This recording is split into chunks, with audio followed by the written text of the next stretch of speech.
우리 예수님은 하늘로부터 이 세상에 오실 때 하늘의 생각과 땅의 생각은 같아요? 달라요? 전혀 다릅니다. 우리 예수님께서 가지고 있는 기준은 하나님이 기준입니다. 하나님이 기준이라는 말은 말씀이 기준이란 말이에요. 그러나 땅의 사람들의 기준은 뭔 줄 아세요? 자기예요. 언제나 자기가 기준인 거예요. 즉 예수님께서 이 세상에 오실 때 우리 주님께서는 오심과 동시에 죽는다는 사실을 압니다. 내가 이 세상에 내려가면 내 생각과 이 땅의 생각은 다르고 내 기준과 이 땅의 기준은 다르기 때문에 저들이 나를 죽인다는 사실을 너무 잘 알고 계신 우리 주님이십니다. 이미 죽인다는 사실을 알고 죽을 각오를 하시고 이 땅에 오신 주님. 그런데 그 주님이 바로 이렇게 본문에서 말씀하시고 계신 거예요. 우리 한번 49절과 50절 시작. 내가 불을 땅에 던지러 왔노니 이 불이 이미 붙었으면 내가 무엇을 원하리요? 자, 여기서 잘못 오해하시면 안 돼요. 주님이 꼭 쌈 붙이러 온 것처럼, 불 붙이러 왔다는 것이 쌈 붙이러 온 것처럼 이렇게 오해하시면 안 돼요. 우리 주님께서는 오실 때 분명히 분쟁과 그리고 불이 붙어서 문제가 일어난다는 사실을 알아요. 왜? 이 세상은 모두가 다 죽어 있는 자요. 이 세상의 모든 사람들은 다 죄악된 사람입니다. 그래서 주님께서 이 세상에 오실 때 이미 불을 붙이러 오셨다는 말은 내가 그런 세상에 내가 왔다는 것, 죄악된 세상에 내가 왔다, 죽어 있는 자들에게 내가 왔다, 이것을 지금 말씀하시고 있습니다. 오히려 이 세상에 다 불이 붙어 있으면 내가 얼마나 좋을까, 이렇게 말씀하시고 계세요. 그러면서 50절에 우리 주님이 이 세상에 내가 불을 붙이러 와서 결국은 내가 어떻게 되는가를 너무 정확하게 말씀하시고 계시죠. 50절 시작. 나는 받을 세례가 있으니, 이 받을 세례가 뭔 줄 아세요? 세례를 우리는 성경에 세리라 그렇게 썼지만 침례 아닙니까? 그래서 물속에 잠긴다 하는 뜻은 우리가 죽는다는 뜻입니다. 내가 받을 세례가 있으니, 내가 받을 세례가 뭐냐면 죽는 거예요. 죽는 거예요. 그것이 이루어지기까지 나의 답답함이 어떠하겠느냐? 내가 죽기까지 내가 죽어야만 하나님의 생명의 역사가 일어나기 때문에 내가 죽는 것이 내가 길이라. 근데 사실은 우리 주님께서는 죽는 게 두렵지 않습니다. 왜 그런 줄 아세요? 죽는 게 두렵지 않는 것은, 따라서 합시다. 예수님은 생명이시다. 다시, 예수님은 생명이시다. 생명이신 예수님이 죄인들로 인하여 죽인다고 해서 그게 죽어지는 게 아니란 말이에요. 생명 되신 예수님을 죽여도 결국은 예수님께서는 다시 부활한다는 사실을 압니다. 왜? 나는 생명이기 때문에 그렇습니다. 죽음이 그래서 주님은 두렵지 않습니다. 그런데 우리 주님께서 그것을 우리에게 보여주셨습니다. 이유는 저와 여러분들이 생명의 열매를 맺기 위해서 그러기도 하지만, 또 하나는 생명을 가진 자들에게는 이 세상을 살아가는데 그 어떤 것도 두려워할 필요가 없습니다. 왜냐하면 우리는 생명을 이미 소유했기 때문에 죽은 것 같지만 다시 살아나는 게 저와 여러분들이란 말이에요. 그러면서 우리 주님은 우리에게 가르쳐 주시는 거죠. 애야, 사는 게 무슨 길인 줄 아냐? 사는 길은 네가 죽는 길이야. 죽는 길이야. 그래서 우리 주님이 말씀하시고 있습니다.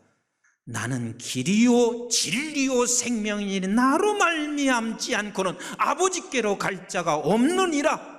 그래서 우리 주님이 가신 그 길이 바로 생명의 길이고, 우리 주님이 가신 그 길이 바로 진리의 길이고, 우리 주님이 가신 그 길을 따라가는 것이 하나님께로 가는 길입니다. 그러면서 주님께서 나는 불을 지르러 왔다 하시는 말씀 속에 인간이 얼마나 죄악된 존재인지를 우리에게 너무 가르쳐 주시고 있습니다. 그러면서 51절부터 내가 감으로 너희들이 어떤 일이 벌어지는지를 설명하시고 계세요. 시작. 내가 세상에 화평을 주려고 온 줄로 아느냐. 내가 너에게 이르노니 아니라 도리어 분쟁하게 하려 함이로다. 이후부터 한 집에 5 있어 분쟁하되 셋이 둘이 셋과 하리니 아버지가 아들과 아들이 아버지와 어머니가 딸과 딸이 어머니와 시어머니가 며느리와 며느리가 시어머니와 분쟁하리라 하시니라. 그래서 주님이 가시는 곳마다 이런 분쟁은 일어날 수밖에 없다. 내가 분쟁을 하게 하기 위해서 온 것이 아니라 이해하지 못하는 자가 와서 그 길을 걸어가고 있으니 죄인된 사람이 나를 어떻게 이해할 수 있으랴. 그래서 결국은 저들 안에서 분쟁이 일어나. 제가 우리 교회 부임해서 얼마 안 됐을 때입니다. 우리 교회에 집사님 한 분이 늘 교회에 열심히 다녔습니다. 새벽에도 오시고. 그런데 어느 날 이런 소문이 들렸습니다. 우리 집 옆 언네가 담임 목사한테 미쳤어. 그래서 아니 그냥 한 번쯤 가면 되는 것이지 새벽까지 교회 가는 것은 이건 틀림없이 담임 목사하고 연애질하는 거야. 그래서 나 잡으려고 여기까지 왔었어요.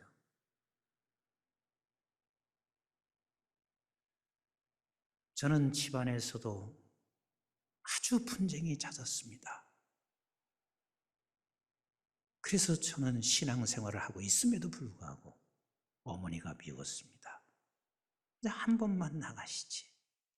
왜 그렇게 이 분쟁 속에 계속해서 교회를 나가시고 새벽까지 나가시나.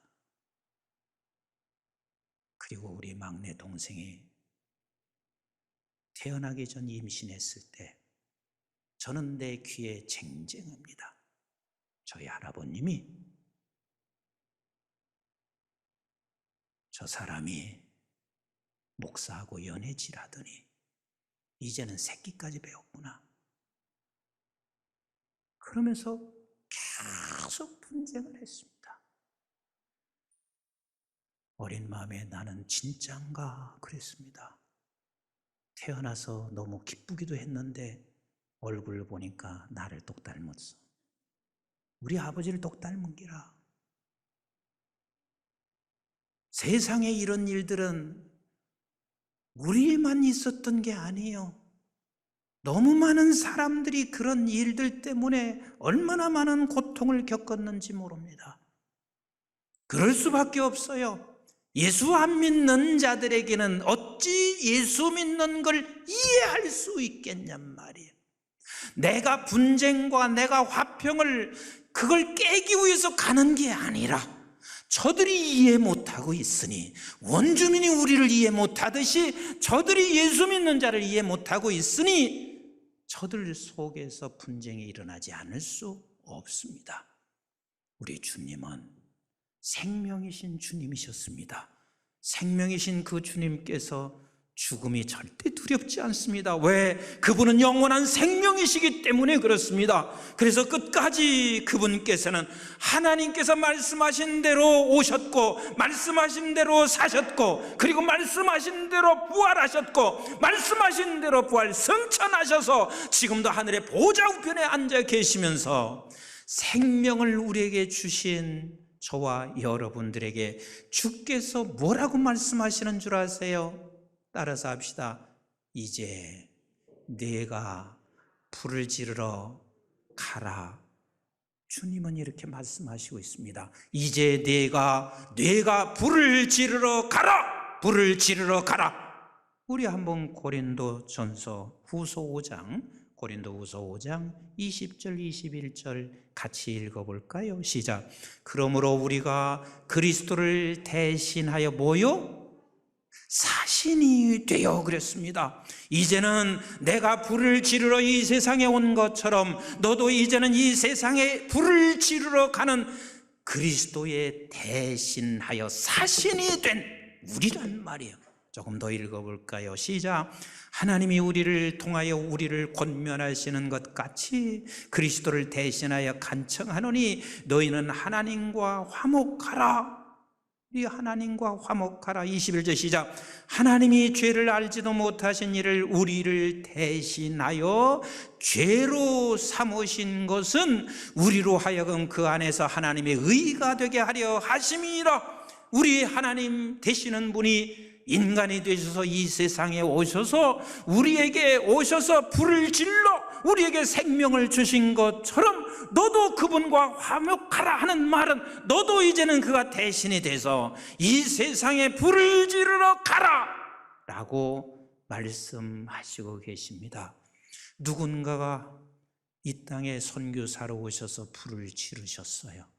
그래서 저와 여러분들이 오늘 이렇게 예배할 수 있고 생명을 얻게 됐습니다. 제가요, 지난주도 신문을 보면서 너무 감사했어요. 왠 줄 아세요? 코로나 상황이다 보니까 참 선교사님들에 대해서 많은 아픔도 있고 그렇습니다. 그런데 이 선교사님 503명을 대상으로 해서 조사를 했습니다. 코로나 상황에서도 여러분들이 위협에도 불구하고 그곳에서 계속 선교를 하겠냐 아니면 귀국을 하겠냐. 그런데 91%가 우리는 코로나 상황에서도 여기서 머물러 선교를 하겠습니다. 대다수가 그리 생각하고 있습니다. 우리 교회 선교사님도 지난주에 아프리카로 떠나셨어요. 제가 떠나기 전에 이렇게 말했거든요. 코로나 주의하세요 그랬어요. 그랬더니 뭐라고 하는 줄 아세요? 목사님, 코로나보다요 우리는 말라리아로 죽는 사람이 허다해요. 옛날부터 말라리아로 얼마나 많은 사람이 죽었는지 몰라요. 걱정하지 마세요. 아프리카 사람들은 별로 코로나 그렇게 두려워하지 않아요. 왜? 그 이전에도 수많은 전염병으로 인해서 죽어가고 있기 때문에. 제가 감사했어요. 사랑하는 성도 여러분, 우리가 어찌 보면 영적 환경이 지금 겨울과 같습니다. 겨울과 같다는 말은 무슨 말인 줄 아세요? 불을 붙이려면 여름같이 뜨거운 태양볕에 모든 것이 다 말라있을 때 불을 붙이면 잘 타잖아요. 그런데 이런 겨울 눈 덮인 곳에 불을 붙이기는 결코 쉽지 않습니다. 영적 환경이 그런 환경이 됐단 말이에요. 그래서 이게 기회예요. 왜 기회냐고요? 우리의 힘으로는 불을 붙일 수가 없어. 이렇게 영적 환경이 겨울이 된 이 상황에서 불을 비칠 것은 강력한 성령의 불만이 역사할 때 이게 불을 붙일 수가 있어요. 강력한 성령. 지금은 성령 하나님이 역사하실 때라고 나는 그렇게 믿습니다. 여러분, 우리가 불을 깊이 붙이러 나가지 아니하면 결단코 안 되는 게 있습니다. 그 이유가 우리 하나님께서 엄히 명하시고 있어요. 우리 한번 디모데 후서 4장 1절 같이 한번 보겠어요. 시작. 하나님 앞과 살아있는 자와 죽은 자를 심판하실 그리스도 예수 앞에서 그가 나타나실 것과 그의 나라를 두고 뭐 한다고요? 엄히 명하노니, 엄히 명하노니, 엄히 명하노니 말씀하세요. 엄히 명한다. 여러분, 그 앞에를 보세요. 살아계신 하나님, 심판하실 주가 너에게 엄히 명한다. 뭘 엄히 명했나요? 2절 말씀 같이 읽어봐요. 시작. 너는 말씀을 전파하라. 때를 얻든지 못 얻든지 항상 힘쓰라. 범사에 오래 참음과 가르침으로 경책하며 경계하며 권하라. 너는 말씀을 전파하라. 때를 얻든지 못 얻든지, 그리고 전파만 하는 것이 아니라 너 끝까지 인내하고 너를 채찍질하고 경책하며 너는 말씀을 전파하라. 말씀을 전파하라. 이게 엄히 명하시는 거요. 3절부터 좀 더 읽어봅니다. 시작. 때가 이르니 사람이 바른 교훈을 받지 아니하며, 절대 안 받지요. 절대로 받지 않지요. 저들이 죽어 있는 백성들이 그걸 받을 리가 없습니다. 이해할 수 없지요. 시작. 귀가 가려워서 자기의 사욕을 따를 스승을 많이 두고 또 그 귀를 진리에서 돌이켜 허탄한 이야기를 따르리라. 그러나 시작. 너는 모든 일에 신중하여 고난을 받으며 전도자의 일을 하며 내 직무를 다하라. 내 직무를 다하라. 하나님께서 엄히 명하시고 계세요. 엄히 명하시고, 내가 너에게 이 직무를 이제 대신 맡겼다. 네가 불을 지르러 가면 돼. 내가 불을 지른 것처럼 너를 불을 지르러 갈 때 홀로 두지 않아. 성령이 그때 함께 하시는 거예요. 그래서 전도 없는 교회는 성령도 거기에 개입하지 않아요. 내가 전도할 때 성령이 개입하세요. 그래서 고린도전서 9장 16절은 이렇게 말씀하시고 계세요. 우리 한번 같이 고린도전서 9장 16절 시작. 내가 복음을 전할지라도 자랑할 것이 없으면 내가 부득불할 것임이라. 여러분, 전도한다는 게 항상 내가 기뻐서만 되지 않아요. 부득불할 것임이라. 왜? 같이 읽어요. 시작. 만일 복음을 전하지 아니하면 내게 화가 있을 것이로다. 여기서 화는 어떤 화일까? 여러 가지 화가 오는 건 틀림없어요. 그런데 저에게 적용된 분명한 화가 있습니다. 그 화가 뭔 줄 아세요? 전하지 않으면 우리 영이 죽어갑니다. 이건 틀림없습니다. 하나님의 복음을 내가 전파하지 않으면 반드시 우리는 죽습니다. 제가 어제 우리 장로님하고 차를 타고 왔습니다. 장로님께서 개인 택시를 하고 계세요. 제가 요즘 정황이 어떠냐 물었습니다. 그리고 개인 택시 하면서 얼마나 힘든 일이 있을까 물었어요. 그랬더니 장로님이 이렇게 말씀했어요. 목사님, 내가 예수 믿고 장로 돼서 너무 감사했어요. 별의별 사람이 다 탄대요. 남자만 그런 게 아니라 여자나 남자나 술에 만취해서 저녁에 타면 별것을 다 요구한대요. 술에 만취해서 운전하는 장로님인지도 모르죠.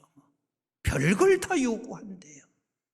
만약에 내가 장로가 아니고 예수 안 믿었으면 얼마나 범죄할 수 있는 가능성이 많은가. 그리고 타면 정치 얘기나 했었고, 그래서 본인은 무조건 차를 타면 극동방송을 듣는데요. 그래서 방송을 본인이 들으면서도 은혜가 되지만, 그렇게 타다 보면 어떤 사람은 예수 믿어요? 하고 질문하기도 하고, 예수 믿는 사람은 예수 믿으니까 반갑게 얘기도 하고. 그래서 목사님, 부족하지만 그 안에서 전도할 수 있다는 게 너무 기뻐요. 그리고 현재 전도한 사람 중에 우리 교회 5분이 교회 잘 출석하고 있어요. 근데 사실 개인 택시 하는 것보다 더 그 영혼을 전도할 수 있다는 게 기쁨이라. 내가 일부 때는 아주 세게 얘기했어요. 목사님들 전도하지 않고 복음 전하지 아니하면 내 영이 죽기 시작합니다. 장로가 돼서 전도를 그때부터 멈추기 시작하면 영이 죽습니다. 목사가 영이 죽어보세요. 장로가 영이 죽어보세요. 어디 하나 무엇 하나 도움될 수 있을 것 같습니까? 저 사실 별로 식당 가는 거 좋아하지 않아요. 먹는 것도 많지도 않아요. 그런데 가면 내가 꼭 하고 싶은 말이 하나 있습니다. 당신 천국 갈 얼굴이십니다. 그러면 저쪽에서 꼭 반응해요. 당신 천국 갈 얼굴이십니다. 그게 뭐 그렇게 어렵습니까? 마가복음 16장 15절은 말씀하시고 계세요. 네가 온 천하를 다니며 온 천하 만민에게 복음을 전파하라. 이 말은 온 천하 누구에게든 우리는 따라서 합시다. 불을 질러라. 불을 질러라. 우리 주님이 그리하셨고 우리 주님께서 우리에게 엄히 명령하시고 있는 거예요. 불을 질러라. 불을 질러라. 그래야 내가 살아요. 그래야 다른 사람을 살려내요. 교회가 조금 커졌다 해서 전도가 사라지면 그 교회는 사라지는 거예요. 영이 죽는 거예요. 사단은 가끔 이렇게 막습니다. 전도한들 뭐예요? 몇 주 나오다가 안 나옵니다. 전부 다 사단에게 속지 마세요. 안 나오든 나오든 크게 중요하지 않아요. 우리는 끝까지 불을 질러 나가셔야 합니다. 여러분들에게 불을 지르러 오신 예수님 성탄을 맞이해서 3가지만 부탁드리겠습니다. 저는 절대로 어려운 거 부탁하지 않습니다. 그런데 이 부탁을 여러분들이 받지 않으면 아주 나쁜 성도입니다. 하나는 우리 가족에게 불을 지르십시다. 여러분 핸드폰 얼마나 좋아요. 그냥 핸드폰으로 예수를 믿든 아니면 예수를 안 믿든 메리 크리스마스. 당신 예수 오셨어요. 아니면 여러분들이 기도하면서 감동대로 그냥 우리 가족에게 믿는 사람이든 안 믿는 사람이든 반드시 불을 지르시기 바랍니다. 그 다음에 2번째는 우리 밖에 있는 식구, 친구면 어때요? 직장이면 어때요? 기업에 있는 사람이면 어때요? 이번 크리스마스 맞이해서 오신 주님을 핸드폰으로라도 하세요. 내가 직접 가서 말할 수 없으면 핸드폰이라도 하시고 글을 써서라도 하셔서 우리는 불을 지르시기를 주의 이름으로 축원합니다. 그리고 3번째 부탁입니다. 우리에게 불을 지르러 오신 예수, 그분으로 인해서 저와 여러분들이 생명을 얻었습니다. 그래서 오신 주님을 24일 날은 금요일 저녁 함께 나와서 찬양으로 주께 영광 돌리고 25일 토요일이지만 크리스마스 날 그날 하나님 앞에 찬양으로 영광 돌리고 그리고 26일 날 우리 하나님 앞에 예배하며 오신 주님을 찬양하고 그리고 하나님 온 땅에 오신 주님을 맞이할 수 있도록 함께 기도하는 여러분들이 되시기를 주님의 이름으로 축복합니다.